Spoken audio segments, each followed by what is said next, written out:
This episode is brought to you by Raycon and Vincero. More on that later. Let's get into the do. You're watching The HoneyDew with Ryan Sickler at your mom's house.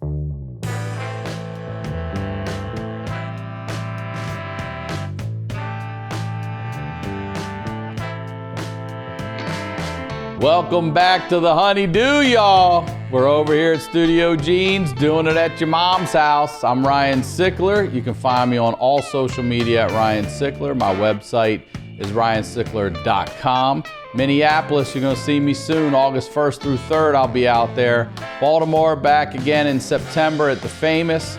All tickets are on sale at my website, ryansickler.com. You can go there and check that out. And the HoneyDew info, let's get you that info right now. The website is thehoneydewpodcast.com. That's where you can go get everything you want to know. You can follow it all on social media there. Merch is there. Everything you need to know is there. And as always, I like to say thank you to you guys every week. I'm blown away by the response. So I appreciate it. Thank you so much. And for those of you that are new to the show, what we do here every week is we highlight the lowlights. These are the stories behind the storytellers, and it is my pleasure to bring this storyteller, ladies and gentlemen. 4 DUIs, 3 passports. Oh, I fucked it up. Hold on. 4 legs, 3 DUIs, 2 passports. Channel 1 News, y'all. Josh Adam Meyers. HoneyDew, HoneyDew, HoneyDew, HoneyDew, HoneyDew you. It's the same old honeydew. You don't have like a theme for that? No. You don't like that? Does anybody have a fucking theme? No, like but that for I don't know. I just felt like giving Valerie you a little. by Steve Winwood over there. Honeydew. Break free a honeydew. We got to cut all this out. So No, don't cut this out. This is what This he is- does on his podcast. He'll tell you about. No. He puts in 12 minutes of albums, and then you're like, I got to cut that out. Wait, you mean I can't play all that Burt Bacharach record? Well, insane. it is a pleasure to have you back here. So happy to be here, buddy. I'm so happy for you. You got a lot going on. You can tell people everything you want them to know about Josh Adam Meyers. Have at it.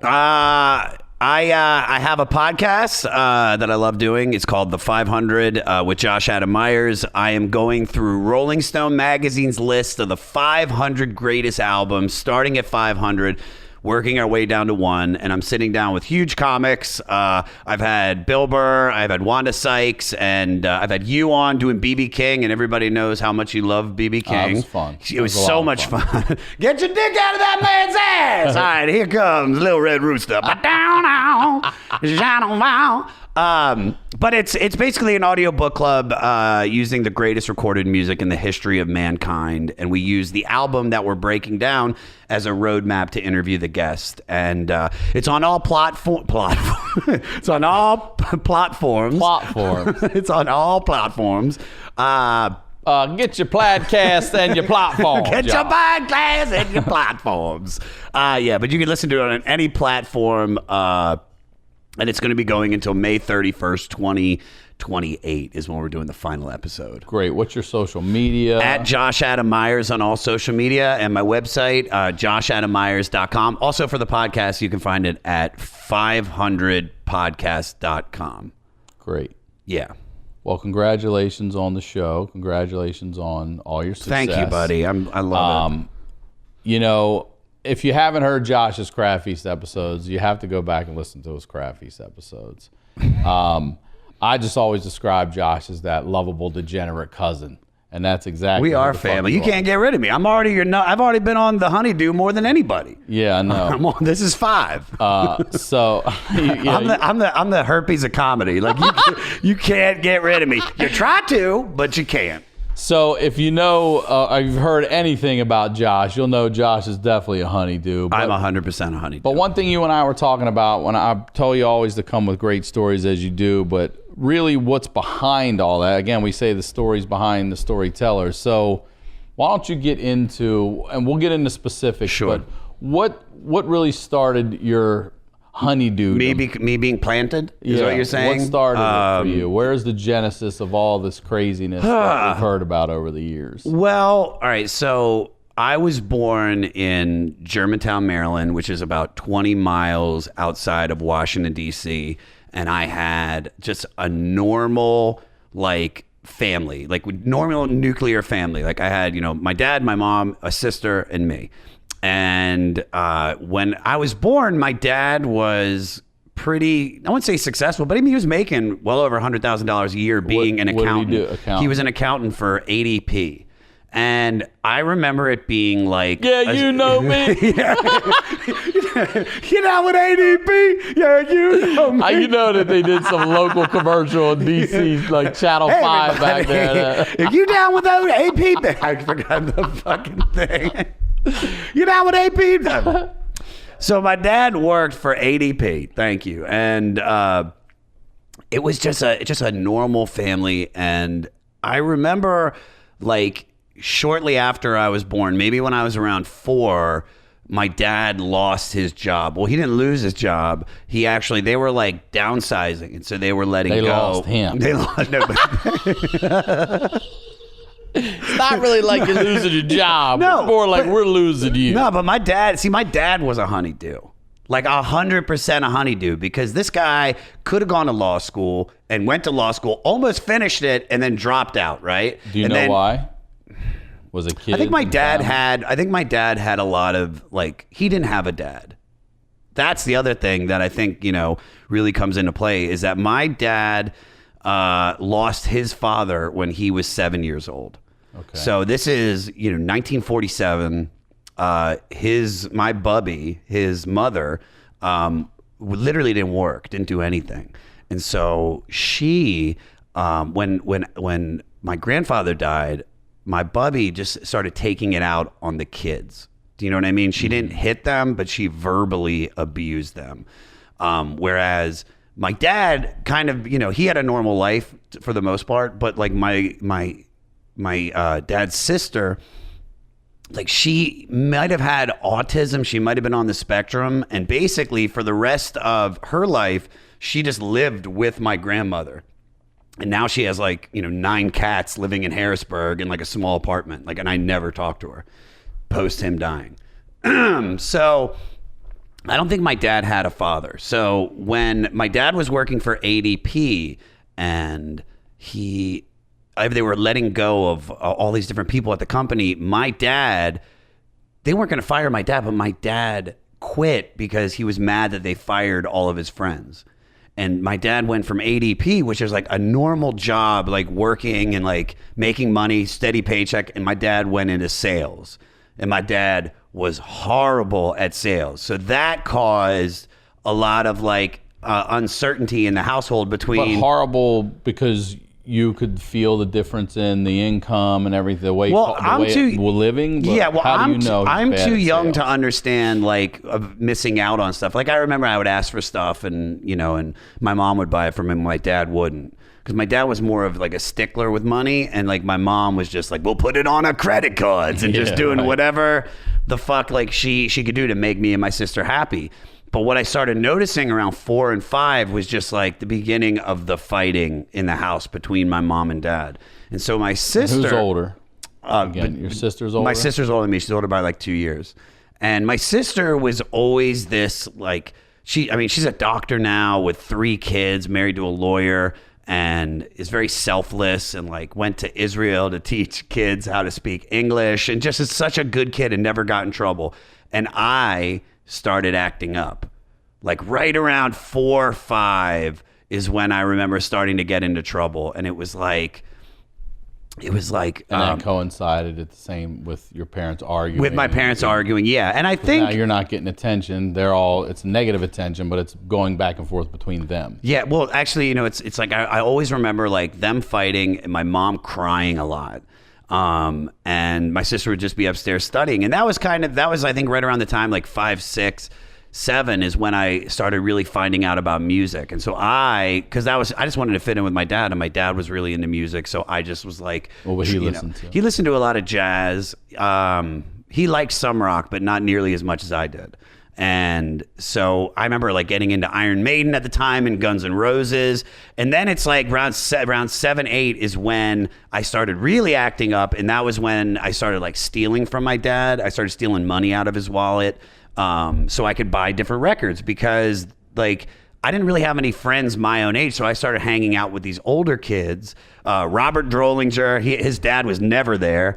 And we'd always go over to his house, and like we just like we have these like ice fights in his house with like ice cubes. We get like a TV tray and start like chucking ice Just at each throwing other. it in the house? Just throwing them in the house, dude. And that was, I think, hanging out with those kids. That's like throwing It's rocks like, inside. oh, Domino's Pizza's here. All right, hold up. But like we would that was hanging out with like Brad Bliven and Robert Drollinger, who were kind of like not the bad kids, but like Robert just like he was like the B Crafts, you know what I'm saying? Yeah. Like a shit family. And and luckily I didn't meet the B Crafts because I wouldn't be here today. But I remember hanging out with them. I wanted them to think that I was cool. So that's why I started stealing money from my parents. And it was like, And they gave you that idea? they didn't give it to me, but once I did that. once I did that, like, and I bought everybody pizza, and then I took us to go see Indiana Jones and the Last Crusade. Oh, you were the hero. Dude, I was the fucking man. He's like, you want that rat cassette? You want rat? Out to sell it? You went out to sell it? What you want?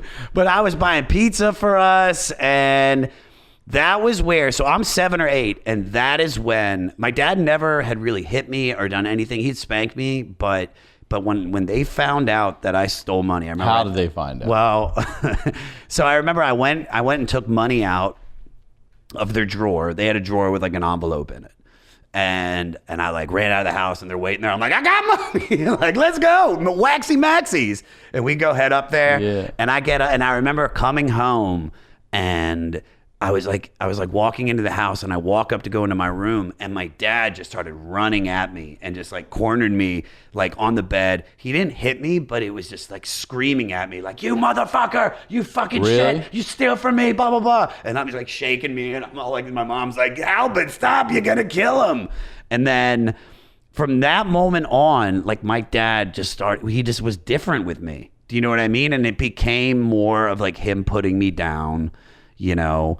And it's not like, I didn't do bad in school, but I didn't do great. You know, I did well enough to pass. And so my dad, you know, would just put me down, and my mom would be the one that would stick up for me.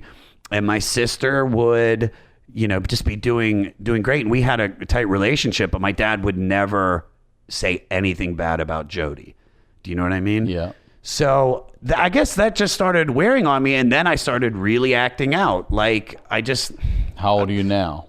Now? No. Or at this point of the Yeah. like at this point of the story? I mean, we can move it up to about 13. Because at 13, That's when you really stepped it up. I got in trouble because I kept stealing from them. Like I remember I stole money to buy the Deion Sanders Nikes. That's a lot of money. I mean, that's $140. Yeah, I took a check and went to Foot Locker. I remember. Oh, you mean this 11-year-old? He's buying everybody's shoes. Like I just didn't think about the consequences. I would just act up. And I had friends that were, you know, like not degenerates at all. Like I would never call my friends degenerates, but I'll do it. They were degenerates. Well, you're one of my friends. Well, you got a little Talking degenerate. about back then, I definitely have a little. You got degenerate. 100% There's no degenerate. doubt. But HoneyDew and degenerate. yeah, we're all Different dudes. podcast. Everybody's HoneyDew. So I remember I was hanging out with my friend Greg, and I had friends like Paul, and this is before I started really like smoking cigarettes and doing drugs, but we started like stealing from my parents' liquor cabinet, and I would really act up in class. Like I'd get ISS a lot, and I would What's that? In school suspension. Oh. Like I would get in trouble a lot, but I was funny when I did stuff, so everybody liked me. But then I remember when I was like 13, I had to go to the Jewish Community Center once a week to go to therapy with other kids that were like bad, you know? And I remember going. And is it one-on-one or is it group therapy? Oh, it's group. It's group, dude. At the JCC? Just at the JCC. And I like, it was like, I'm in there, like, I'm not as bad as these kids. Like, these kids were like smoking weed already and fucking and like doing all this stuff and like super like, you know, confrontational with the lady, like the psychiatrist or whatever she was, therapist. And that was when I really knew that I guess I was like, not just headed down a bad path, but I was like, I'm still not as bad as these kids, but is there something wrong with me? And then my dad's shitting on me. So I just have this horrible view of myself, you know? And then it was probably around 13, 14 when I started smoking pot, and when I was in high school. And that was when I found like Tassos, Ben, all the guys like that were in the smoking section. They all were like grunge listening to music kids and were in a band. And that was when I started finding drugs. So. And what happened? Oh, you want to keep going? Okay, so no, we can end it there. No, I thought you were going to ask. Just thought you were going to ask a question.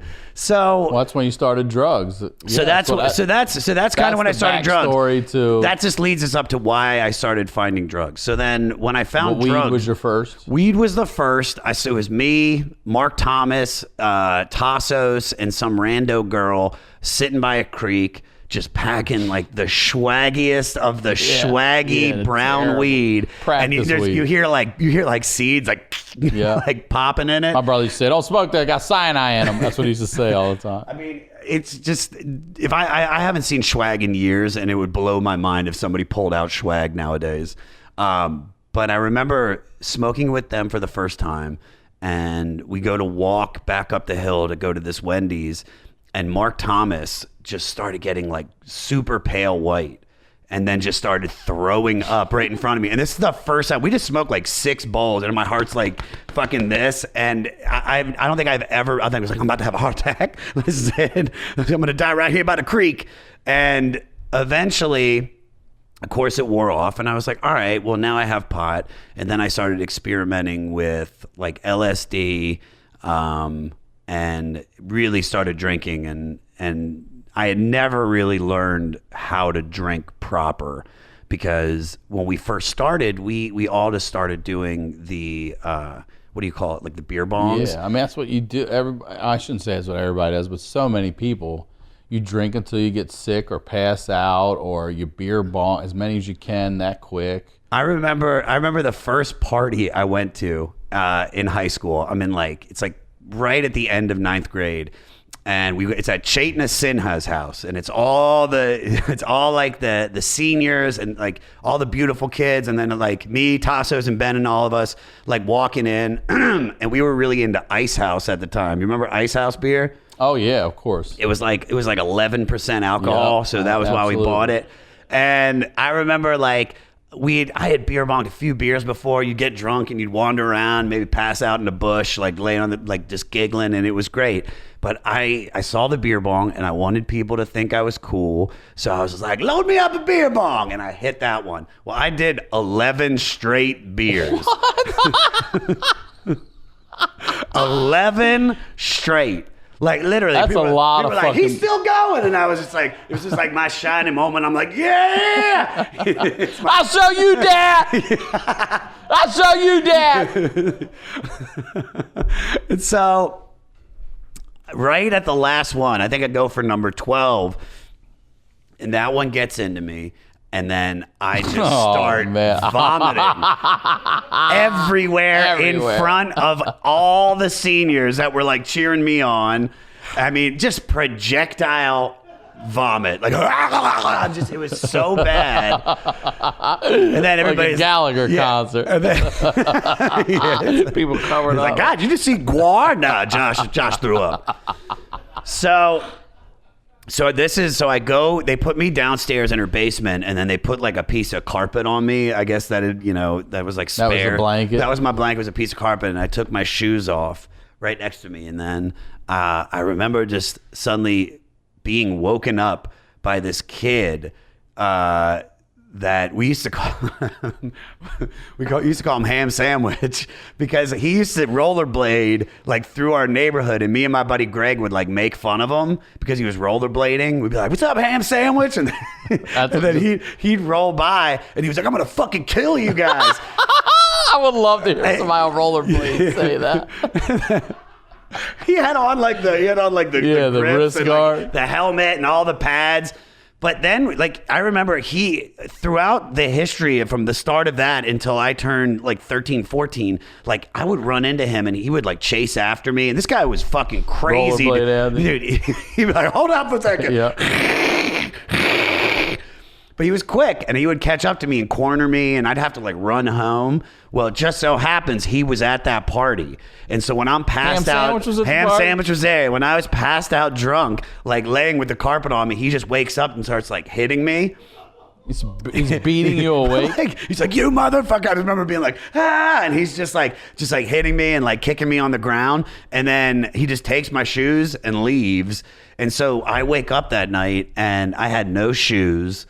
And I had to walk like 3 miles back to my parents' house. Then you get there, and then like my dad sees me with no shoes from my Airwalks that he had just bought me. And he bought them, he funded. He supplied the money that you stole. They bought the shoes, but like just seeing like trying to make up a story about how I lost them, and he was just like, you could just see the look in his eyes of just being like, all right, well, you were out drinking, and now he's starting to know that I'm doing alcohol and smoking pot. And so he just keeps continuously like, you know, just shitting on me. And yeah, so from that, when I started drinking, I never had learned how to drink proper. And then, you know, skip ahead, I graduate high school. And right around 19, you said you weren't a bad student. What was your GPA? No, my GPA was probably like 2.5. You know, I was a C student. I did enough to pass, but I was well liked in high school. Like it was weird because like, you know, I think I would knowing that my family was doing really bad, because in high school was when we had like no money. And I'm coming home every day and my mom's crying. And so I could avoid that. I would just go outside and listen to the soundtrack to Philadelphia. Oh, my God, that uplifting soundtrack. Someone to think that and I'm just outside like crying. Because my parents and the home life was so bad. So I just started using my like humor as like a defense mechanism for me in high school, which made me very popular by making fun of other kids, you know, or just being like saying something really loud in class that was inappropriate. And then I'd go and get in trouble. And right around the end of high school, we had my great uncle died. And my great uncle left me, my sister, and a bunch of kids our age. Is this your dad's or mom's brother? This is on my dad's side. Okay. My uncle Benny, who looked like Robert De Niro from Goodfellas. Like he was just this really, really like cool guy in the 50s and 60s. And then he started going senile, probably in the 80s. Not 80s, probably like 90s. and so he just started like hoarding his money. So he would go to like the Jewish community center and steal food just so he didn't have to pay for food. And so when he died, like he had a lot of money. So he left me, my sister, and a bunch of kids our age, like 40 grand. Wow. And each, yeah. Yeah. So like I remember like just the dichotomy between the day before the money and the day after, because the day before coming home, like I'm high and, you know, my mom and dad are screaming at each other. You know, Jody by that point was already away at college. And so it was just me in there just taking the brunt of everything. Like, you know, because my dad would yell at me for bad grades, would yell at me for this, yell at me for that. And so then that day when I came home with that money, just how happy the house was, because we almost lost our house. My dad's friend had to buy it from us and then rent it back to us. That's a good friend. George Whitehouse. Yeah, that was, it sucked. George Whitehouse bought your old house? George Whitehouse bought the old house. Of a name, Whitehouse. But George Whitehouse, like, I remember how happy my mom was the day that George threw that offer out that I would buy the house and then rent it back to you. And then like, and just for like those 2 weeks, it was just this beautiful, like, there was like hope, because it had been so bad and the money was so tight. And then I remember 2 weeks after he said he could do it, he was like, I don't think I can. And then to have that like hit us. And so skip ahead to maybe, I don't even know how long, like 6 months after that, when they were about to foreclose on our house, I got the money. Me and my sister both gave my parents 20 grand. to That's pay nice. off all their debt, or at least get back to a number that they can afford, and to get the house back. Right. And so what I do is just like, I had never had money before. So I just started spending that money as fast as possible. And I went out and bought like, you know, fucking $2,000 worth of fleeces. That's so They were popular at the time, many man. fleeces. That's so much. I probably had like. That's like, how you got the King of Fleece nickname. That's why I'm King of Fleece. I had like 12 fleeces assorted: Nautica, Tommy Hilfiger, Polo, Ralph Lauren, Polo. Timberland. I had some Polo at Timberland, but I just never had money. And I started taking people out to eat, and I started like, you know, by that point I had started, you know, dating, because I hadn't dated for, like, it was weird. Like I think when I first got into high school, like I was so hyperactive ADD that girls, when they first meet me, be like, oh, he's cute, you know, and then a friend would be like, pass him a note. And then, you know, a week later after they got to know me, they were just like, you know, I don't like you anymore. Like, you're completely batshit insane. And I'm like high as fuck on Adderall, because it just gave me more speed. My ADD, I'd been medicated since I was like, I don't know, 5 years old. And so they had, you know, just been giving me a pill in the morning and a pill at lunch, and it would just wire me. And so that's what I think what also made me so funny, because I was just running around and had incredible amounts of energy.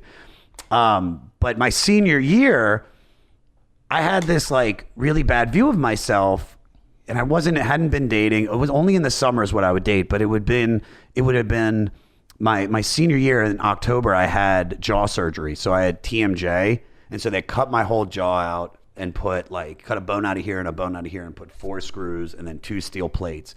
And so that was right around homecoming, and I couldn't go to homecoming. And then when I got back to school, my face was so swollen. And at first people were like, you know, like, oh, you're starting to look better, the swelling's going down. And then one day that just stopped. And so I just thought, like, I must be this hideous freak now. So my personal view of myself was just, I had my dad shitting on me. I have this traumatic thing happen to my face. And I just thought everybody thought I was like ugly. And then I'm like, I'm not getting any girls. And so I have this horrible view of who I am. And that was when I started really starting to drink more and starting to party, because at that point is when I felt cool. And I inherit that money, and then I decide to go to Europe. And when I get to Europe, it's me and my buddy Joel, and we spent like 5 months in Europe backpacking. Damn. Yeah, and like we're there, and it was like on a $20 a day budget, but it's just drinking every night. And then we end the trip in Amsterdam. And when I get to Amsterdam, that was when I found ecstasy. Now, I had done like weed and and LSD, And maybe Adderall. mushrooms and Adderall, but I never looked at Adderall as like a drug. Like, I just looked at it as medication the doctor gave me. But then I did ecstasy there. And so when I came back to the States, like, we had gone to my first rave in Amsterdam. When I came back to the States, I got this job immediately at Mozzarella's, the American Cafe, just with a shitload of degenerates, dude. Everybody that worked there, Ryan, was a fucking honeydew. Like, they got like, just like, hey man, table 6 needs an iced tea, but tell them to go fuck themselves, 'cause I ain't getting them. I mean, it was just the trashiest people, but also a bunch of kids my age. And this kid, Todd Kavanaugh, was like, hey man, it's like, you know, I go to this rave every Friday night at Buzz, and he's like, would you want to come? And so that then became my introduction into like the rave scene in DC. The DC drug rave scene. Well, that's basically what it was. It was just that So was wanted ecstasy big during that time of the raves, or what other drugs? Yeah, there was ecstasy. Well, originally that's what brought me to the raves, which was like, oh, I had done ecstasy in Amsterdam. Like, I want to do it again. And I didn't give a shit about the music. But you go to this whole world where it's like, you know, you're going in and there's people, like really good looking people, all dancing, having a good time, and like, you know, putting their arms around one another, being like, I love you, man. It's like, you just met me. And I had never seen anything like that. My friends growing up never like I remember when my dad died and Jason Moyer came up to me and I'm like gonna hug him and he just goes, "Here you go, man," pats me on the back. I'm like, God damn, like, there you go, brother. Now, because if I touch you, everybody's gonna think I'm gay, and I don't. That's the last thing. Is like I just had the most. I know your dad's gone, but stay over there. Like, I'm my giving you love. reputation doesn't need giving to be you there. love. I'm giving you love. I'm giving you love. But so I had never had people or friends that would go out and do and show affection like that. And you go into this rave scene, and that was the first time I felt like I had like a family with these degenerates that I'm just meeting. You know, you've never done ecstasy, right? Ecstasy, I have. You have? A couple times. So then you know that it's this incredible feeling, and and it's also just a pill, so you don't think it's that bad. Yeah, I did it twice, and I was like, eh. So I started doing it probably twice a week.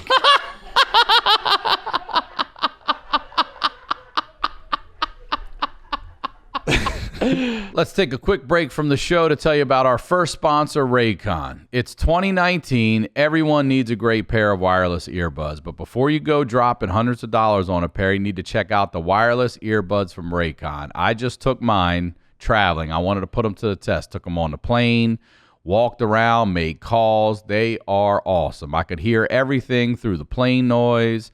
I took them. I was in Minneapolis at the Mall of America, and I could hear everything, took calls, made calls, not one problem with them at all. They're unbelievable. They started about half the price of any other premium wireless earbuds on the market, and they sound just as amazing. The company was actually co-founded by Ray J, and celebrities like Snoop Dogg, Cardi B, Melissa Etheridge are already obsessed. Raycon's E50 wireless earbuds have totally changed the game for me. They're so comfortable and so easy to take anywhere. They also have little earpieces, so if you have different size, you can tailor it to your ear hole. Unlike some of your other wireless options, Raycon earbuds are both stylish and discreet with no dangling wires or stems, and of course, they don't just look great, they sound great too. Raycon offers their wireless earbuds for everyone in a range of fun colors and at an unbeatable price.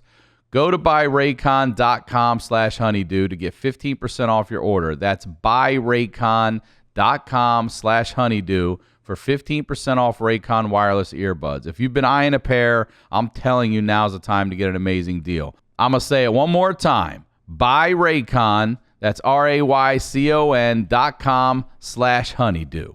Our next sponsor is Vincero Watches, back with a 5th annual anniversary sale running August 11th to the 18th. I love my Vincero watch. I'm telling you, these are great watches. It's been a crazy 5 years for them, and simply saying thank you didn't feel good enough. So they wanted to do better and go bigger to show their appreciation for their customer support. So they're celebrating with one hell of a blowout sale. It's the biggest sale of the year. Everything on that site is on sale. There's no exclusions. Even the all-new collection they just dropped is available on sale. Products do sell out, so do not wait to buy. When it comes to watches, this is the best bang for your buck you will ever have the chance to get. You can't pass up a deal this good. It only happens once a year, and they have hit that 5-year milestone. So it's a thank you to their customers and a celebration of how far they have come. At Vincero, they create exceptionally crafted timepieces at a fair price. Their products are bold, they're uncompromising, quite literally the best value in their industry. And by selling directly to the customer, they're able to provide the same look and feel of luxury watches 10 times the price of theirs, all right? I love this watch. This is something you can wear with a hoodie. You can dress it up. You can dress it down. Go check out their site. I'm telling you, there's so many watches. You'll love everything on there. It's going to be tough just to buy one. Head over to vincerowatches.com/honeydew sale to take advantage of the biggest sale of the year. Again, that's vincerowatches.com/honeydew sale. Go get something at the biggest sale of the year. And now back to the show. And I'm going to this party every Friday night. Same rave always? Well, all right. So DC had this party every Friday night called Buzz. It was the biggest rave in the country weekly. In the warehouse, right where the Nationals Park is now, it used to be in a club called the Capitol Ballroom, which you've probably been there. I think you had told me you'd been to the Capitol Ballroom. And then it became Nation. So this is like 98. That was like, you know, it was still Capitol Ballroom. The security hadn't beefed up. And it was just this huge, like, there's like probably 5,000-6,000 people every Friday night partying. And I start, doing ecstasy and meeting girls and just, having the best time of my life. And then I remember somebody was like, "Hey, you should try this stuff. It's called K." And I was like, and he was like, you want to buy a dub of it? And I'm like, "Oh, a dub? It must be like weed." And so he gives it to me, and it's a fucking baggie.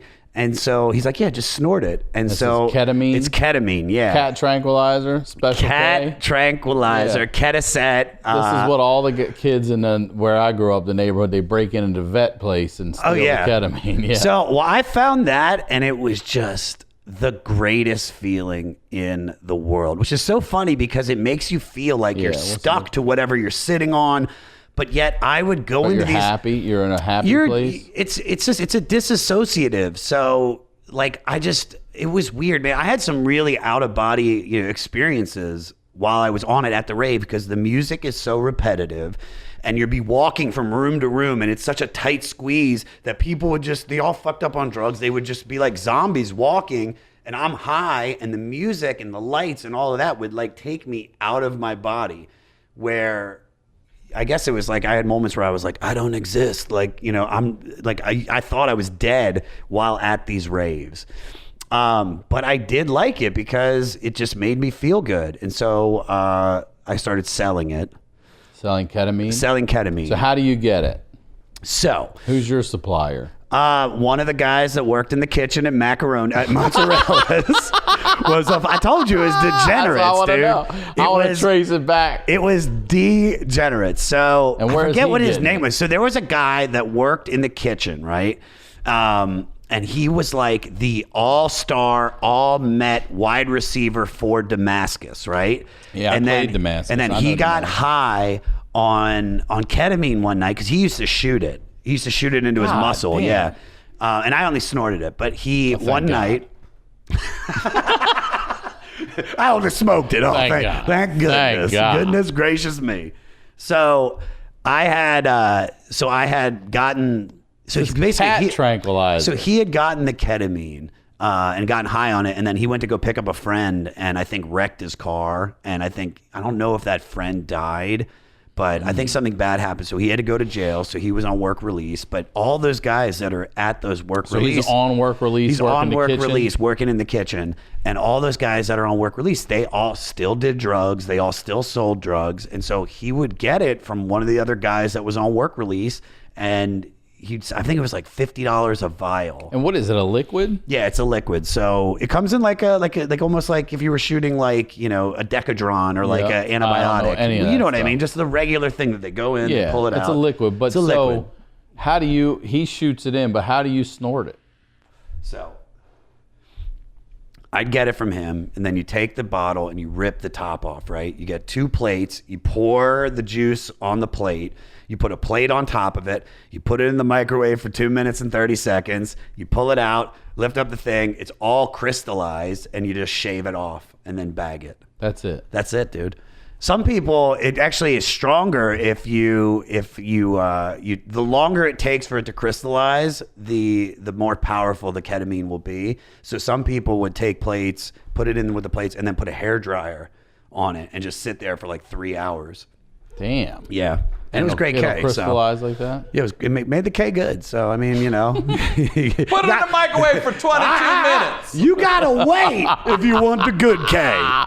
It'll start popping up like Jif Pop. You'll see. You'll know when it's ready. You'll know. So you start making your own? Yeah, you get the liquid and you start making the powder yourself. Yeah, because I wanted in your mom's microwave. In my mom's microwave. Is there any chance people can get high off the residual shit that's in that guy? I don't think so. No, I feel like they could. It would help my parents out if they would have. You know what I mean? Your dad's like, it's the best goddamn microwave pizza I ever had, baby. Look good tonight. Mama Celeste, Mama the best. This is incredible. So. But no, I never got caught with it. But At that time, my parents, they All right, couldn't. so wait, let's talk about it. How Sure. much are you selling? Like vials, a little vial? No, so I would get one bottle for like $40-$50, and then I would probably get like You turn that liquid into how many, and what do you sell, baggies? 10, like dime bags? 10 little dime bags, and what I would do is sell a bag for $20, and I would just sell 2 or 3 bags to make my money back, and then I would just do the rest. So not a drug dealer so much as a drug user. yeah, I was literally Funding doing it your habit, 100% to fund my habit.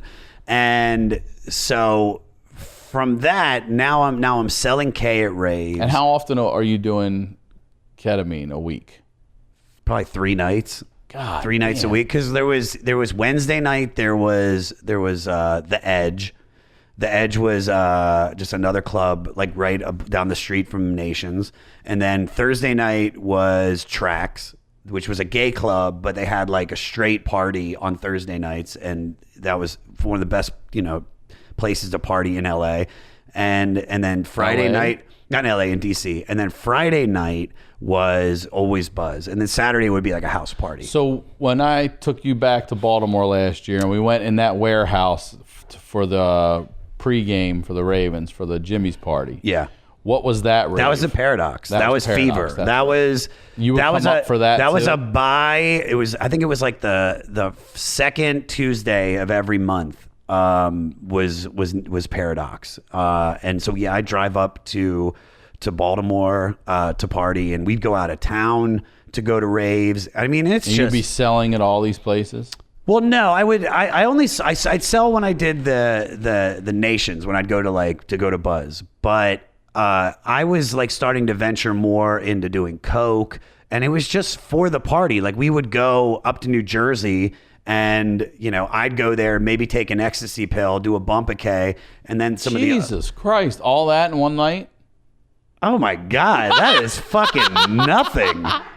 Do you know how many drugs I've mixed in my life? I didn't know how many you mixed per night. I remember there were times. I remember one time I was in a club and I was high on K, and I meet some guy and he's like sitting on the floor. And so I was like, all right, well, this is a perfect place for me to sit. And I sat down next to him, and he was just like, hey man, I'll give you a bump of my, if you give me a bump of your K, I'll give you an ecstasy pill. And I was like, done. And so we traded it. I took the pill, and we're hanging out, and then the next thing I know, I wake up and I'm in the car, and like people are like smacking my face, and they're like, they got like a chocolate bar trying to shove it so like orange juice, like it's Steel Magnolias, like get him up, keep his head up, he doesn't bite his tongue.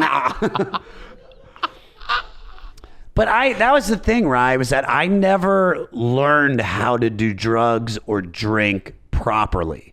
So that just added to the mess that I was. Do you know what I mean? Yeah. So we're going to raves. I remember one rave we went to in New Jersey. 2 of the guys I went with were high on PCP. Like that was all they wanted to do was smoke PCP. And how would they smoke it?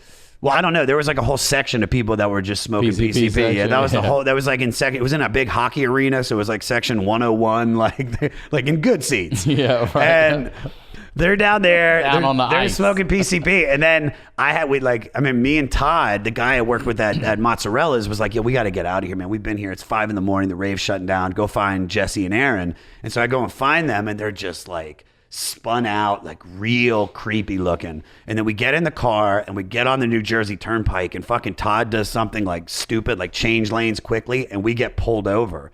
So like the cop walks up. First of all, Todd is like, he's got bleach blonde hair, goddamn like ski mask on, like, or goggles. I've got like stickers all over my face. My pupils are probably this big. And then you have Jesse and Aaron in the back just not moving. And the cop's like, where y'all coming from? We're like, oh, we were just at the hockey arena. We were at the party. He's like, you guys haven't been doing anything? And we're like, nah, man. And suddenly he's like, all right, well, let me get your ID. And Jesse and Aaron are sitting in the back, and you just hear Jesse suddenly go, it's like, what was that noise? Like, oh man, I don't know. I don't think it feels good.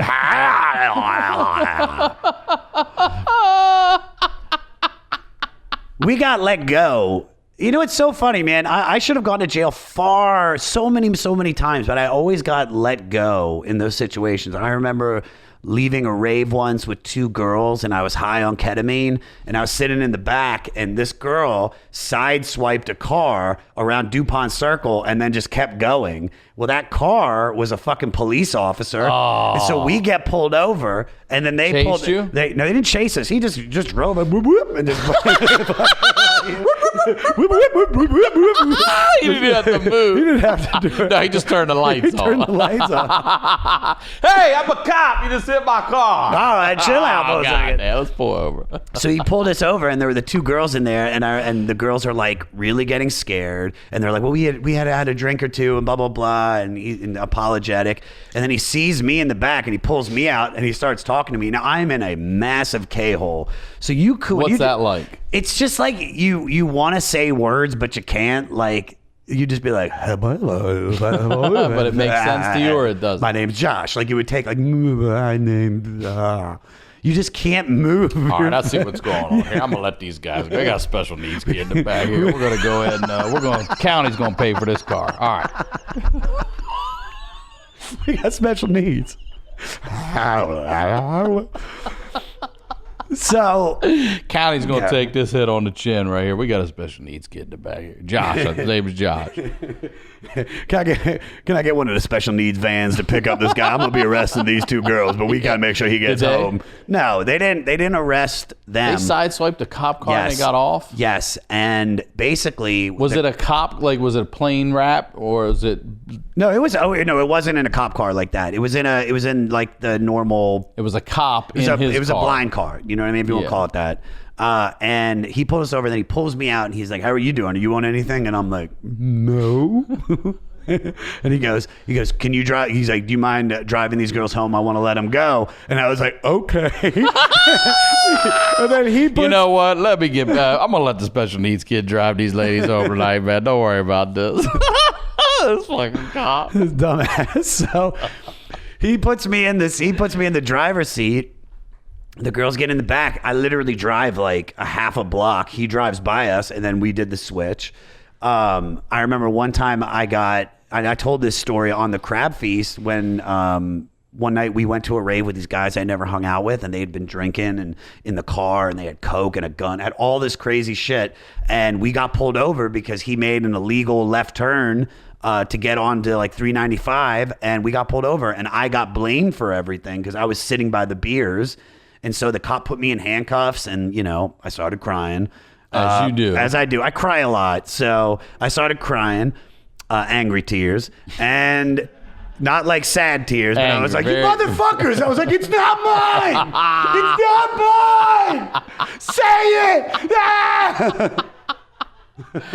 And the cops like, this mother, like, let him go. And so they made us dump everything out. And dude, even one time in Baltimore, me and my friend Matt were leaving. We were driving down Broadway, and we're at a stoplight, and we're high as fuck on coke, and we've been drinking. We just left JD's, and a cop pulls us over because it's such a weird intersection, that Broadway, Fleet Street. There's like a light here and then a light. It's so quick. We get pulled over, and the cop pulls us over. She's like, have you been drinking? He goes, I'm not gonna lie to you, I have been. She's like, how close do you live? He's like, literally 7 blocks there. And she goes, get home. Holy shit. So yeah, I've gotten off a lot from different, like, you know, times that probably should have ruined my life at the time. But you've talked to me, and I've even been with you at a time too, where you told me the process of how you find, like I say, how do you get these pills? Because you also got into painkillers and stuff. When I met you, you were, what'd you tell me? 25 Vicodin a day, for real? So Vicodin started shortly after the raves because ketamine led to Vicodin? So ketamine led to coke, and then coke and alcohol. And then what I started noticing was that I couldn't drink, because if I drank, like, I made a fool out of myself. But like, I remember like at a huge house party kicking over a big fire barrel that they were like, you know, roasting marshmallows on, because I was just drunk, acting like an idiot. I would always get in trouble when I drank. So when I found opiates, because like my buddy he'd always get like, a couple hundred and we'd just take one and you just felt incredible. Like all the shit my dad had said to me was just gone. And at that point I was a confident, I was like the cool guy. Every time I did opiates, somebody told me this about how to explain the feeling on Oxycontin. It's like you walk into a room and you know that you feel better than every single person in there. Like you're floating. Or like getting into a bath and just taking that water with you. And if anybody have seen my Instagram stories, you know I love baths. So it's fucking, it's just because it's like, I think it's because I feel like I'm in my mom's womb and I'm just still this scared little child throughout life. I handle it better now, but for a long time I was just afraid of everything. And so I find opiates while I'm still living at home and, I would take a few from my mom here and there, but then Oxycontin. So that's where you first got on your parents. See, I firmly believe that opiates are that gateway drug. Everybody's getting this shit in their parents' medicine cabinet, and then it's leading to heroin. And no, it is. It is.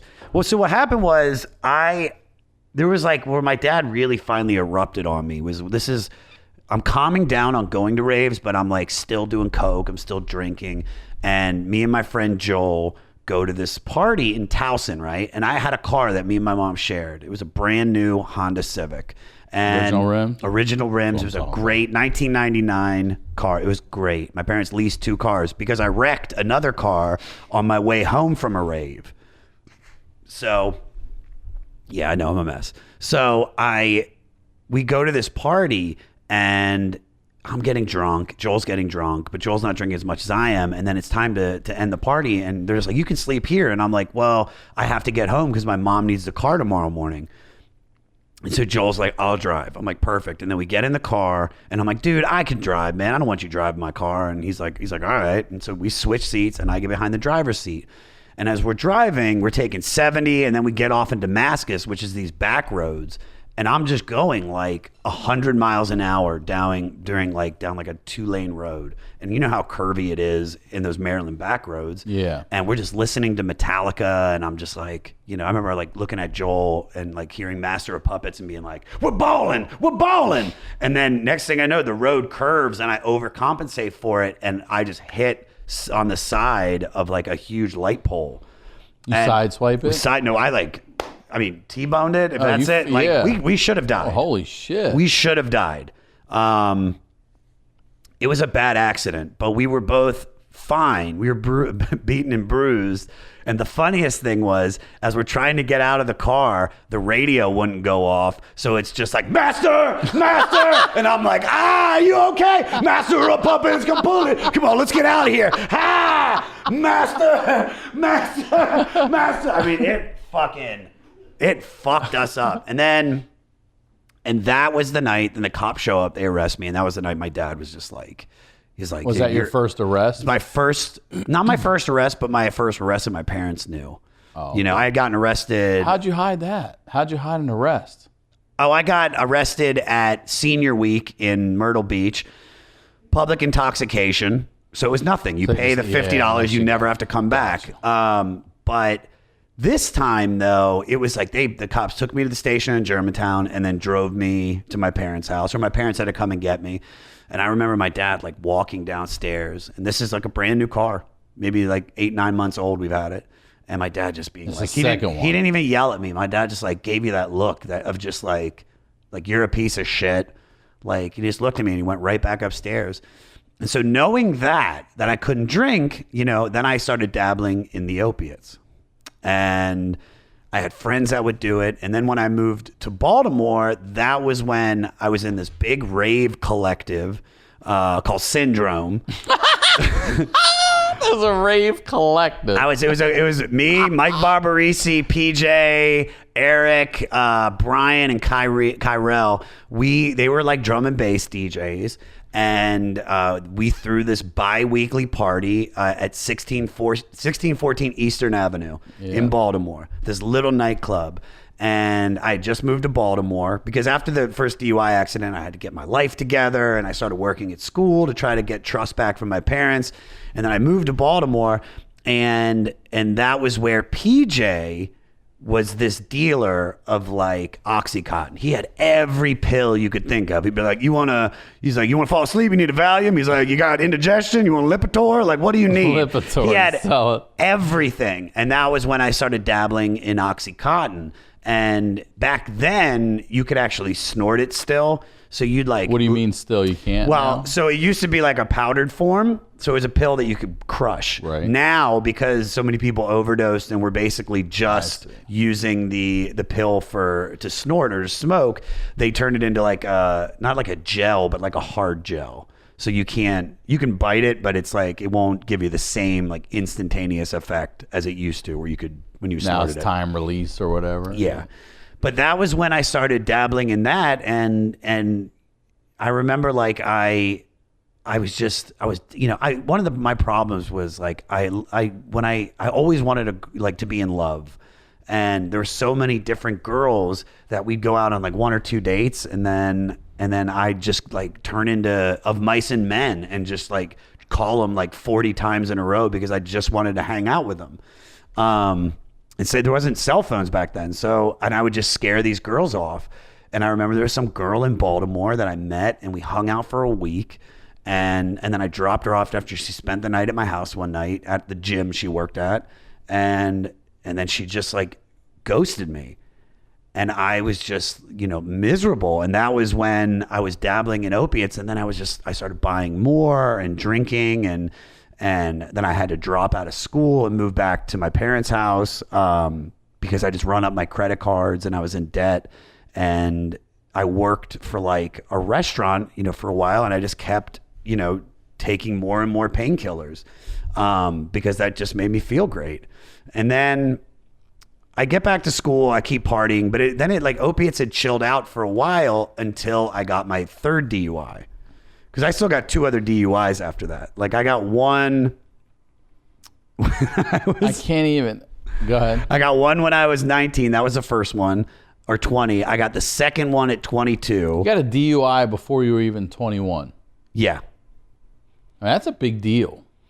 I didn't get in a lot of trouble for my DUIs. Like, to be honest with you, first one got dropped because the cop felt bad for me because I was crying on the from the accident site to the jail. I was just like, my parents are gonna kill me, and he's like, you're gonna be all right, man. And I was just He's pep talking you. He's like, don't worry about it, man. You're gonna be fine. And I'm just like, my dad's he already hates me.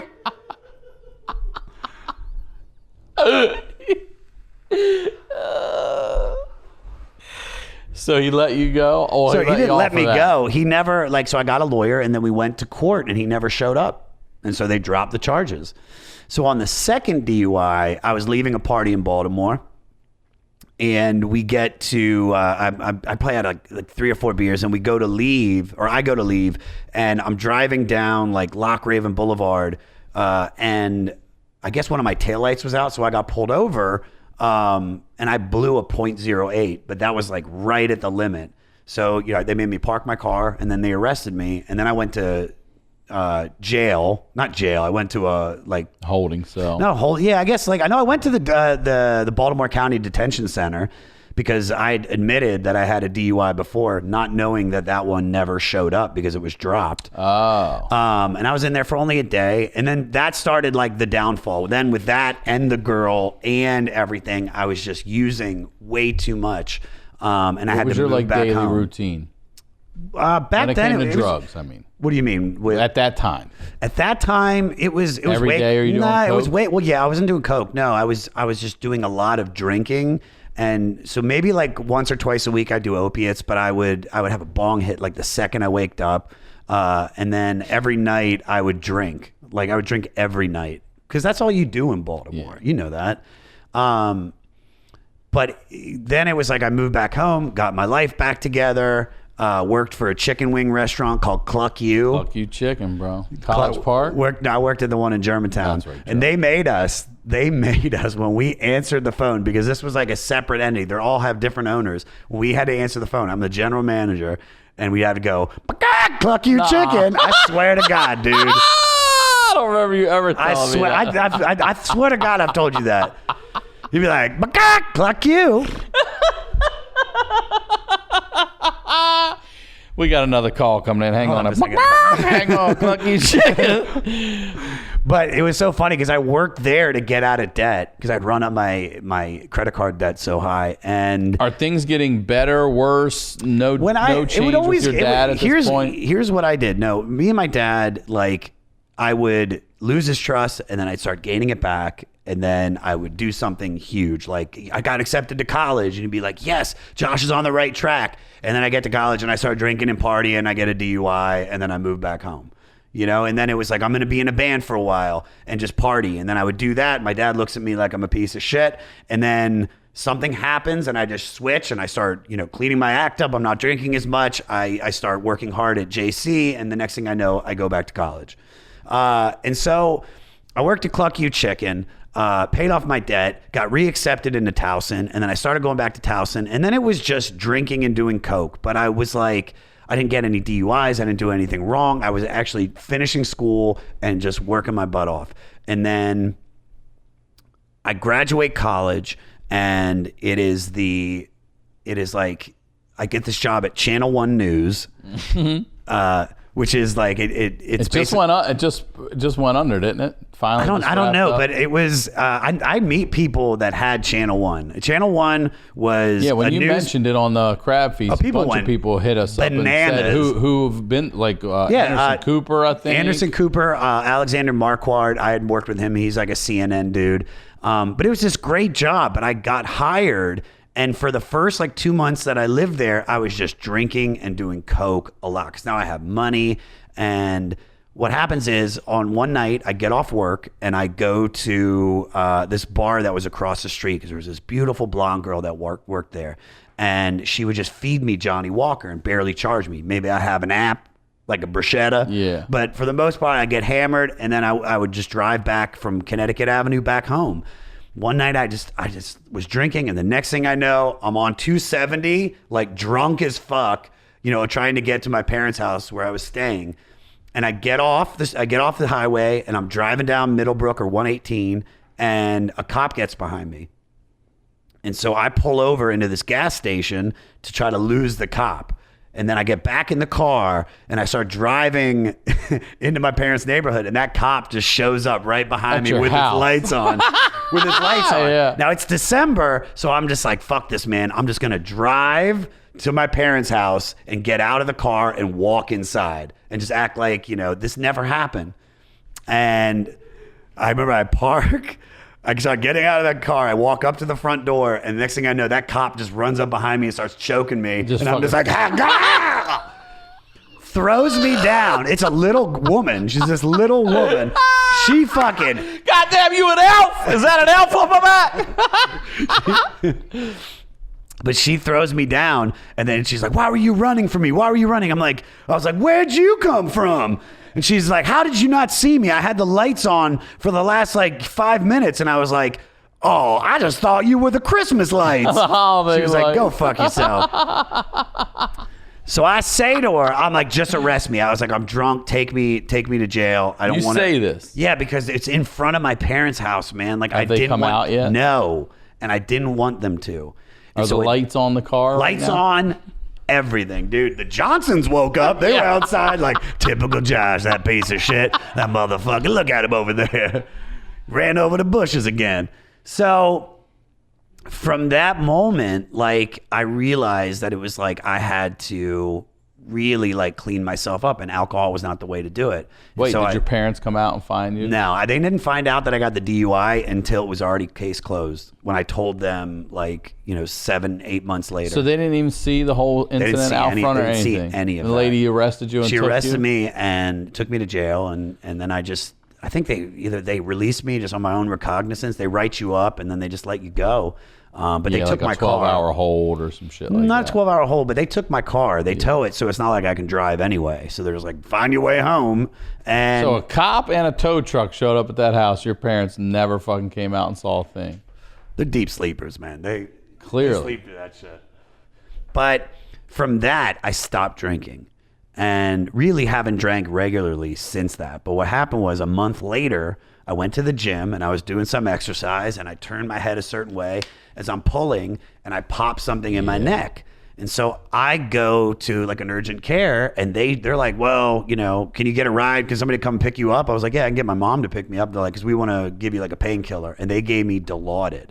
They gave me a shot of Dilaudid, and they gave me a prescription for Vicodin. And then that was it. Like, I felt so incredible. I remember going home, and I'm joking with my family, and then I have some painkillers throughout the week, so I'm taking that. And then that's what started me to go doctor shopping. Yeah, talk about doctor shopping, because I found this fascinating when you were doing it. So, all right, so doctor shopping, I don't know if you can do it as much anymore, but doctor shopping is, you know, especially if you have insurance, it can work. But if you pay out of pocket, it works a lot easier. It's just you go to a doctor and you're just like, I have a back pain and it's killing me. And my story was always, I hurt my back and I have to work. And I move around a lot. So I need something just to get me through. I'm like, I just got to I got 2 weeks and then I'm off. It's always, I got 2 weeks of work and then I can rest and take care of myself. And most doctors, they look at me and, you know, I wouldn't look like shit. So they were just like, okay. And they give me a prescription for like 50 Vicodin ES or Norcos or whatever. And you would just show up at their office? If I go to a lot of urgent cares or emergency rooms, some emergency rooms, when I started doing it out here in Los Angeles, some emergency rooms had like, I remember I went like 5 times in 3 months. They all have, you're connected now. Yeah. All that shit. And they would just be like, they made me sign something saying I couldn't come back. They were like, we'll help you this time, but please don't come back here. Really? Yeah. Cause they know what I'm doing at a certain point. But in LA, I started to, like, because I was like, God, I've done all the American English speaking doctors. Let me go to some of these in Koreatown. And so I have to go to Koreatown, where literally I'm the only white person in the room. It would be like, Dr. Long Dong Schlong, like, and literally I'd have to explain to him. He barely speaks English, and I'm just like, back, ooh, Vicodin? Vicodin. I swear to God, dude. And they would write me a prescription. Just to get you the fuck out of there. Just to get me the fuck out of there, dude. Because they can't say no. If I'm just like, I'm in pain, and they do all the tests, and I'm also a paying customer, they assume if I'm gonna pay like $150 for the appointment, little did they know I was giving them a bad check. You were writing bad checks? Yeah. So hold on, dude. So you're writing bad checks on top of getting illegal fucking drugs? And then doesn't that come back to bite you in the ass, the bad checks? I never got, I basically closed that account. No, I closed that account. Closing it. It was just open a new account. It was an account that was in Maryland. I got 14 toasters, man. It was an account that was closed. You want a hot air cooker? What you want? I got you everything. I had a cooler one time. I got a cooler. What I would do is I'd go to the doctor. The doctor's offices would take checks, and so you're writing, an appointment with some of them were like $500. I'm going to like a specialist out here in California. So I would just give them a $5 check, and then I'd get the prescription for opiates, and I'd go fill it.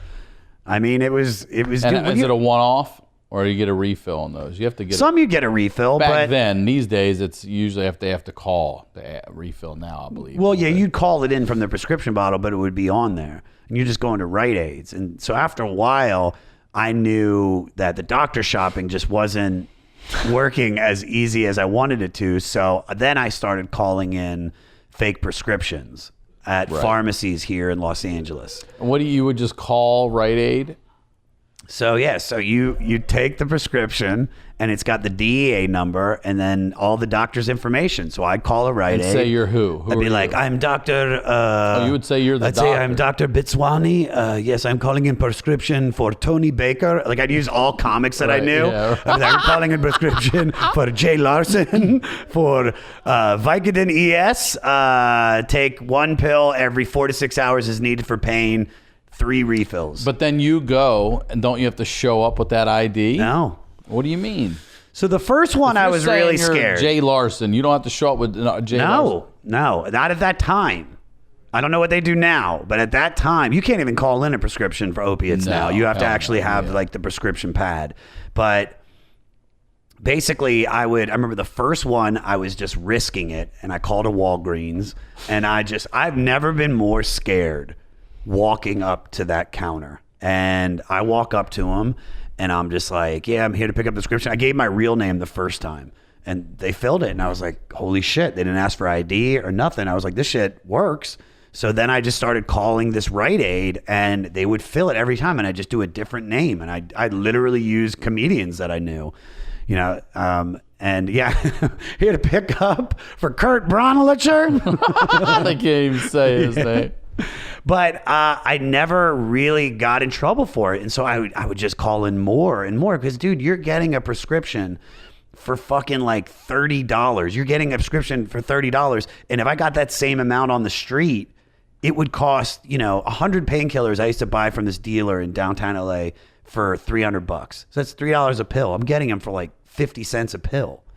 And I never got caught. Did you sell those sometimes? That's the thing is I never sold them. No. I just took them because, you know, when I moved. What is the street value of if you're getting them for 50 cents, what, a 10, 5? A 10 milligram. No, I mean price. How many? I know, but I'm saying a 10 milligram pill of Vicodin, so hydrocodone, now, or the last time I bought it, which was well over 3 years ago, would be about $7 a pill. Sometimes you can find somebody to give it to you for $5. The Vicodin ES, which were 7.5s, and they had a lot of Tylenol in them. I found a dealer in downtown LA that would sell it for $3 a pill, but only because I was buying 100. Do you know what I mean? Yeah, he knocked off some money for it. And that was just too expensive. So when you're in the throes of addiction, like you'll just do anything. That's all you care about is not getting sick, you know? And plus during that time, you know, when I first moved to Los Angeles, I didn't have a lot of friends. I hadn't started stand-up yet. I was working in television and I was just lonely, and Vicodin made me feel whole, you know?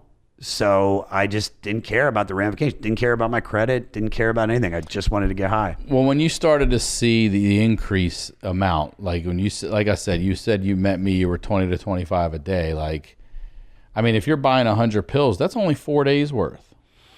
If you're taking them like that, or a week's worth. Let's just say. Yeah, I'd say it would be about a week. You could rip through 100 pills in a week. I could easy. And it's not easy. It's not 3 or 4 days. constipating you or ripping your stomach apart or you're shitting. I know that. Oh yeah, dude. Shit for days. Oh yeah, I remember one time. This was after when I started going from Vicodin to the harder drugs. Like I remember one time I didn't shit for like 5 days. 5 days. So I had to take a stool softener, and that worked. You know, it was like it didn't really affect me, dude. When I was taking painkillers, man, everything was great. Like my whole life could be falling apart, but I felt incredible. And I then started stand up. And when you're talking about the time where I took 25, when I met you, was because I got my first show at the Hollywood Improv. I'm hanging out with all the comics and I just started doing opiates again. And I had my first real actual show at the Improv. And I remember I started the morning with like 5, then I take 5 more a few hours later. And by the time I got on stage, I was at probably 25, 30. Dude, on my birthday one night, I fucking took 55. 55 throughout the whole day. Through the whole day. In a 12-hour day. Yeah, dude. When we were doing the Unknown Theater, like I remember, and I was giving them out to fucking one of the guys in the band, and it was just... you build up a tolerance. I hear you build up a tolerance, but like I've said before, if I did 55 Advil, M&Ms, my fucking body would throw them up. But you also get like with weed, I only get so high. I can only get to a point where I don't get any higher. After that, I'm just smoking and it's doing nothing but either maintaining or, I'm wasting it. 55, aren't you just fucking through the roof? Like, how can you talk? It made me. You were doing stand up. It was giving me that. See, that's what happened. Was when I did that stand up set, I fucking walked out there and I felt no pain. I was the most confident comedian. Like I was Chris Rock when I walked out there, and everybody on that show ate shit, but me. I fucking you ripped. ate Vicodin. Yes, I did. 25 of them. God damn. But I killed, dude. And so I get off stage and everybody's dapping me and like, dude, you're fucking funny, man. Like, I've seen you go up. I didn't really think you were that funny, but you can do this shit. And so in my head, I was only funny if I was high. Do you know what I mean? Mm-hmm. So then it just got even worse. Like it would just every show I would have to, get high and do painkillers. But I couldn't afford, because I'm a broke comic now. I'm not working in television. So what's easier? Go downtown, spend $300 on 100 pills, or call in a prescription for 50 and that's $14. Right. You know, so eventually I did it at a pharmacy on Ventura. There's a Is this one of my favorites? Yeah, story? this is. Yeah, I want you to repeat this. So one time I go into this pharmacy. I tell everybody at the this corner one, of Crescent Heights and not Crescent Heights. It was Laurel Canyon and Ventura. And I go in there and I call a prescription for 30 Vicodin ES, right? And I'm waiting in line. Also at the time, like I just any name I could get, I was so strung out. You're also, I was going to say, out of your mind. I'm so strung out. And so I go in line and there's this girl and she's in line and we start talking to one another and I'm flirting with her. She's flirting back. And then eventually they call and they're like, all right, you're next. And so I turn it on. I go, hold on, I'll be right back. And then I just go, fuck my back. And then I start walking up to you're gingerly walking you up. Gotta, yeah, dude, you got to play it up. I'd have to be like, you need my wallet? Y'all got any crutches? Oh. I come in on a rascal scooter, like, no, but I'm like, let me get my wallet. Oh shit, it hurts when I turn. And then I pull my wallet out and I'm like, I'm here to pick up the prescription. And the guys give him the name and he looks at me and he just goes, all right. He goes, wait right here. And he starts to go in the back, but he will not take his eyes off of me. Oh, he's like, this dude is eyeballing me. Dude, there's probably 15 people in line. Keep this in mind. And then the guy turns around and walks up in front of everybody. He goes, attention, everyone in this pharmacy. That man right there called in a fake prescription for Vicodin. If I ever see you in here again, Mr. Oral Hershiser, I will call the police. Now leave. Oral Hershiser you use in fucking Los Angeles. Actually, anywhere. That name, there is no other Oral Hershiser unless it's in that fucking family. That is unbelievable. I mean, I already used Vladimir Guerrero. Ron Carew was taken. He called you. If I see you in here again, Pistol Pete Maravich. He fucking told everybody in that store, called you out. He humiliated me, and then I walk by. What did you do? I go, all right, man, I don't know what you're talking about. Like, you got to throw it back at him. Like, man, you crazy. All right, I see y'all.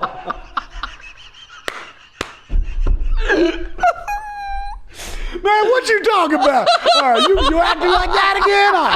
All right, I see how it is. You know I'm a Gold Glove winner. You know my bullpen session's about 15. I gotta get the fuck out of here.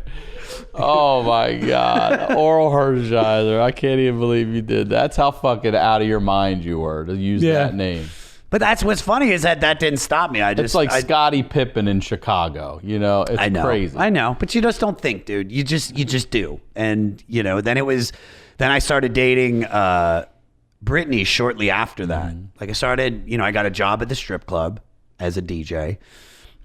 You seem to have managed to somehow keep drugs around you throughout your jobs. Drugs. It would be, when I got that third DUI, that was it with me and alcohol. I drank when I first moved to Los Angeles because I wanted to fit in, and that's what I thought everybody did. Yeah, I've never seen you have a drop of alcohol. No, you might have. Yeah, you might. I mean, I haven't drank regularly in 13 years, but I haven't drank actually in over 5 now.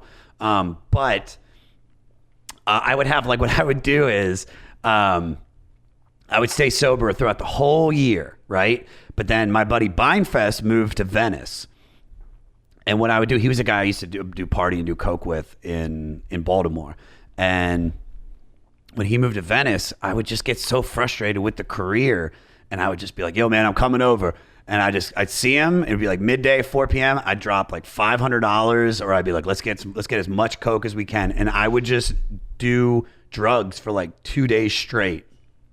Drink and do cocaine, and then I'd stop doing it, and then I'd go back to LA, go back to Hollywood, and I wouldn't do it again for a year. It was like Rumspringa. You know what I mean? Yeah. Like, it was my Rumspringa. Like, I wanted to do as many drugs as I could in those 2 days, and then that would appease me. You know, it's like giving the monster, like, you know, like a sacrifice. But then when I found comedy, it was just opiates. and weed. And then I start dating Brittany, and me and Brittany, she starts cleaning me up even more. And then finally, after having lost and won my dad's love, when I got with Brittany, he started to like become proud of me. You know, I got a bank account again. You know, I wasn't paying, you know, like my debt back, but I was just working. He saw the work that I was doing. Like, comedy saved my life. It gave me something to like really hold on to. Yeah, me too. For sure. I mean, it's like that's been the one consistent, and it's like, like with drugs help me with the confidence, help me with all of that on stage. But once, you know, at that point when I got with Brittany, it was like I was, you know, I would just smoke pot. And I was just doing spots, and we had a home, and we had dogs, and everything was great. My mom and dad were proud of me. And then, you know, shortly into the relationship, I started just taking painkillers again. And I think that was probably the demise, the beginning of what destroyed our relationship. The you know, the lies. You know, like, she knew I took painkillers every once in a while. I know the lies. Yeah. So it was just like, I just didn't, you know, so I could just do drugs and still have this life. And it was such a battle. Like, I would go a month clean, party for 2 weeks. Cause I'm working at a strip club, man. It's like, it's all around. I hated that job, but at the time I didn't hate it as much, but I hated being in that relationship. Like, it was a hard relationship to be in. And it was just like, she would yell at me, you know, she had issues. So she would just, you know, shit on me, and then she'd love me, and then she'd shit on me, and then she'd love me. And so I started partying a little bit. And then towards the end of the relationship, you know, it got bad, and, you know, my dad got sick and he died. And I remember when you went home for that. Yeah. And what happened with my dad, which I can build off of now, and I can look back at all the stuff that he did, because he wasn't a horrible father. Like, he just never had a father. So he didn't know how to raise me, you know? But also, you were a fucking hellion. Yeah, but it didn't, like, even if he did have a dad, I wouldn't know how to raise that either. You wouldn't know how to raise you. If you were a dad right now and you had exactly what you had, you wouldn't know how to fucking do that. I'd love him. I wouldn't shit on him. I hear you on that. I wouldn't do that. You know, you had a mom that was like that, yeah. You know, and you've turned out great, considering, you know, losing your dad so early and losing your mom, and really losing your mom. She might as well have been dead for years. Yeah. You know, I luckily had my mom. Yeah. She was a consistent, but my dad, like, it's so funny, right? Like, did he ever say the words, "I hate you"? Did you ever hear that out of your father? Or do you usually get the "I'm disappointed," like that soul? I don't think my dad ever shit? said he hated me. No. I really don't.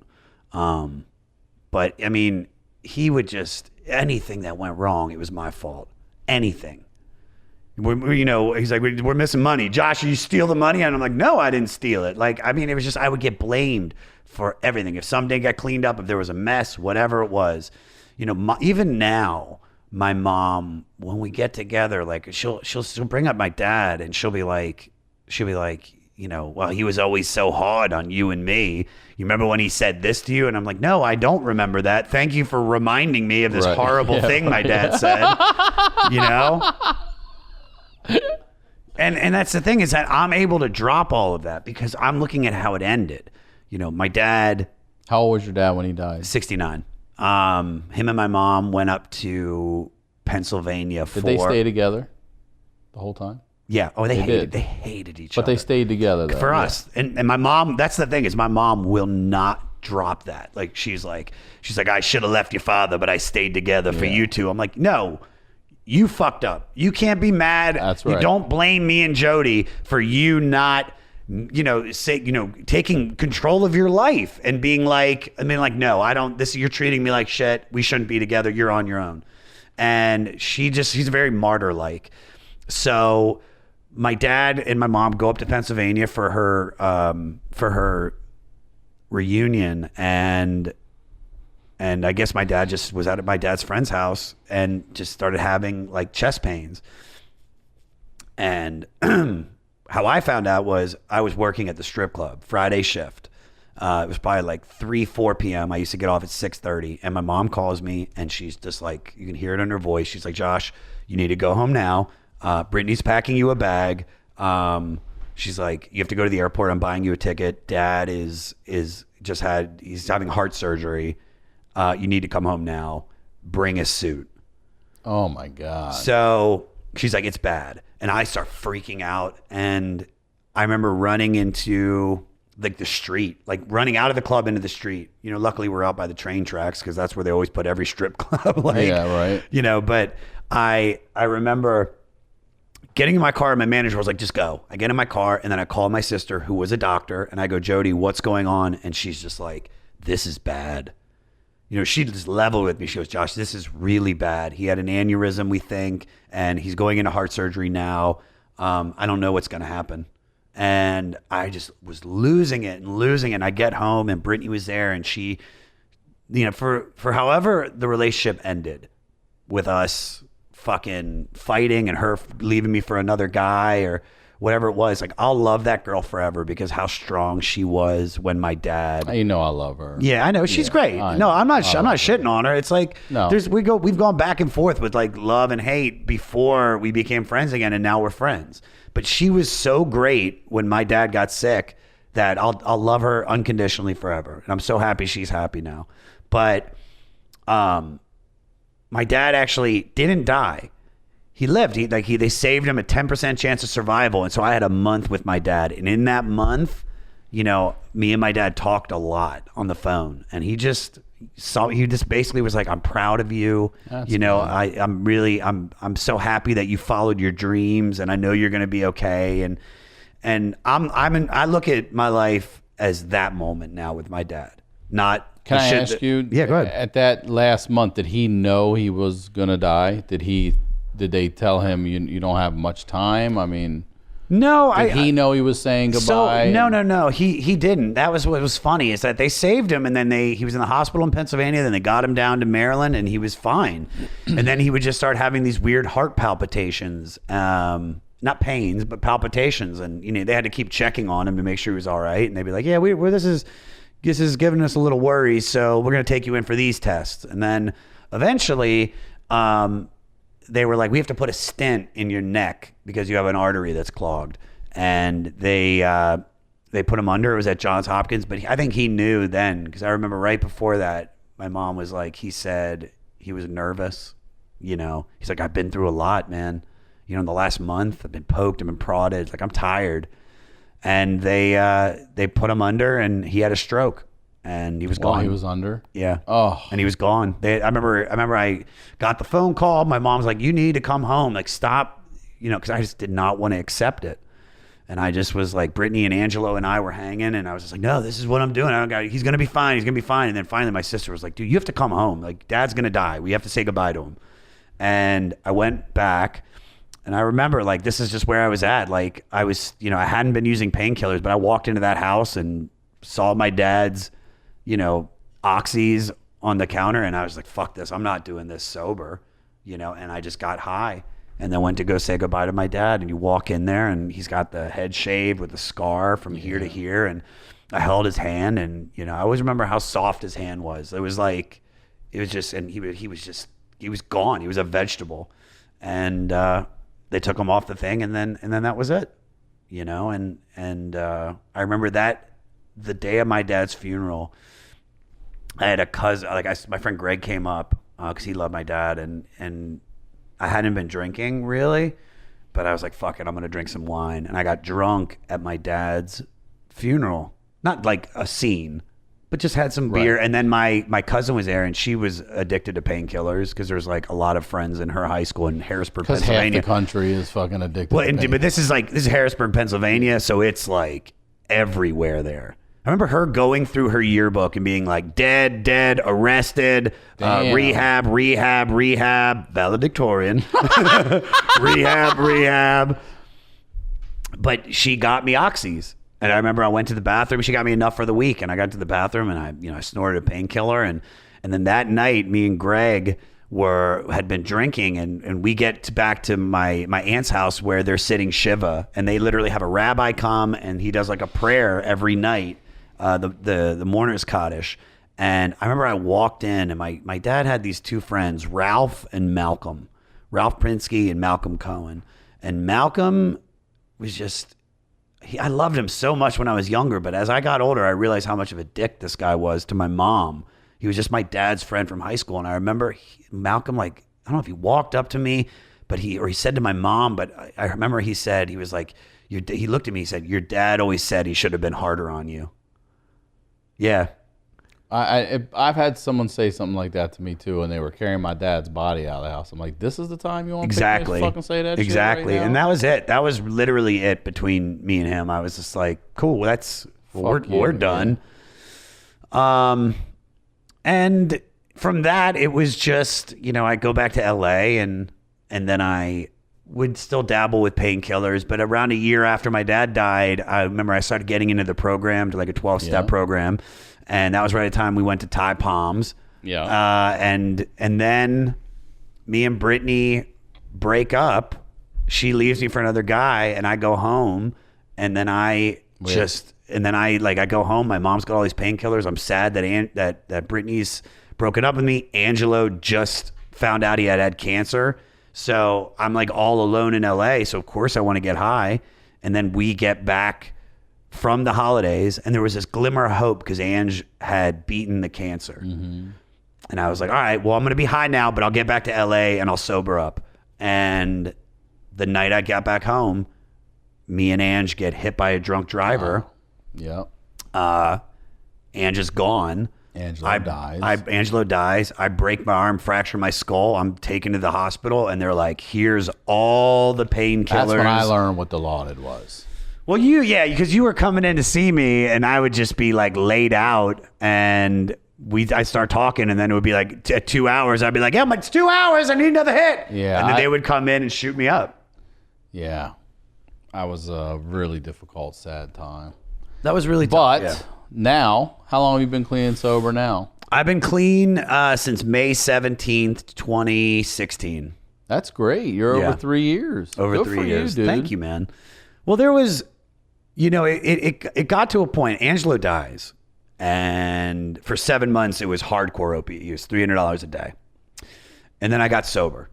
Like I remember, I cleaned up. I was like, I'm done. You spent $300 a day? Yeah, well, everybody donated money to me, and it was just like I get insurance money, and it's just, dude, I just lost my best friend. They were giving me all these strong painkillers, and then suddenly it was like, oh, we're not going to give them to you anymore. So I was like, fuck this. I didn't want to be alive. Like I literally wanted to take painkillers and overdose and die. Because I tried to go back to stand up to feel normal. And for 7 months, it was just hardcore opiate use. And I was like, I'm fed up of this. And then I went through the withdrawals, went through the detox, and my life got incredibly better. Because now I'm not drinking, I'm not doing coke, I'm not fucking, taking painkillers. And then right around the time I got New Faces, I had these like passport issues, and I was just like, it scared the shit out of me that I had worked for New Faces and I might not be able to go because the federal government's like, we're not going to give you your passport.